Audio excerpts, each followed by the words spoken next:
While we're all in lockdown, I'm going to be bringing you a few deep dives from some of the portraits in the 2020 Archibald Prize Regional Touring Show. Today, I'm going to bring you a discussion about this amazing work by Tsering Hannaford, Self-Portrait after Allegory of Painting. Tsering is an artist from Adelaide, and she's entered the prize numerous times. She's been a finalist 7 times, including the 2020 and 2021 Archibald Prize. This work takes its inspiration from Artemisia Gentileschi's work, Self-Portrait as the Allegory of Painting, which was painted in the late 1630s.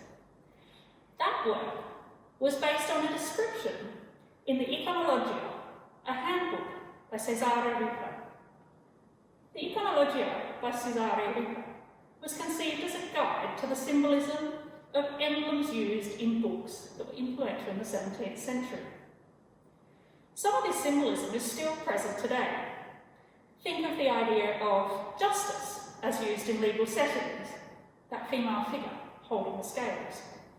She's described in the Iconologia as equity, a virgin girded about, holding in one hand a scale which hangs even, and in the other a yard or measure. So this handbook described a whole range of allegories and icons that were used throughout the period. It describes painting as a beautiful woman with full black hair dishevelled and twisted in various ways, with arched eyebrows that show imaginative thought, the mouth covered with a cloth tied behind her ears, with a chain of gold at her throat, from which hangs a mask and has written on front, imitation. Now it's interesting to consider that this work by Hannaford can be traced back more than 400 years. It references a painting, which references a text, which tried to capture as an authoritative source the many different images of the muse painting. In Hannaford's work, like in Gentileschi's, we have the artist as a woman with full black hair. Here, we see that hair twisted up in a casually messy bun, the type of hairstyle of someone who's pulled their hair out of the way while working. It is, as described by Riga, dishevelled and twisted in various ways. In Riga's description of painting, he has the mouth covered with a cloth, signifying that the muse of painting is mute.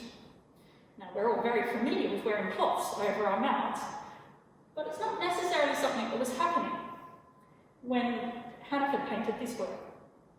So neither Gentileschi or Hannaford cover their mouth, but you will notice how, in this work, under the palette is a valved respirator mask. It's a subtle but interesting touch that talks to both the description of painting, but also a nod to the tools of the trade when working with oil paints and painting materials. So Hannaford's work clearly references a historical painting, both as a self-portrait based work and also in the posing and allegorical references. But there are a few other similarities between Gentileschi and Hannaford that I find quite interesting. Gentileschi was the daughter of a portrait painter, Rosario Gentileschi, and she learned from her father and became a highly successful painter of her day. She had a number of high-profile clients and earned a reputation for her highly naturalistic approach to painting, especially that of the female figure. She was also known for her skill in handling colour. Tsering Hannaford is also the daughter of a successful portrait painter, Robert Hannaford, who's been a finalist in the Archibald Prize 21 times. Tsering Hannaford paints in a realistic style, preferring to work from life, and she captures colour, shape, texture and form with incredible results. Now, to the painting itself. There are a few lovely touches that really elevate this work. First, the light, one of the things Hannaford is known for. Look to the highlights on the skin, the top of the cheeks, the forehead, the arm, but also how the light bounces off the oil paint on the palettes and also off the brush. Next, look to the t-shirt she wears. There are some lovely painterly touches to this. It's It's not quite perfect, neat lines. There's brushstrokes visible at the front and the back.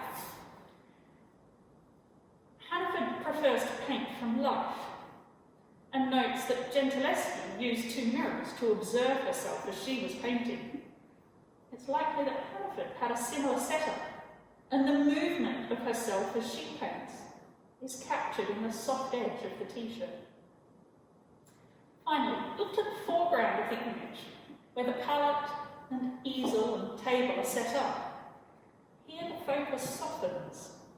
These items are very lightly blurred, enhancing the sense of depth, but also pulling our eye up to the face, the arm, and through to the brush tip.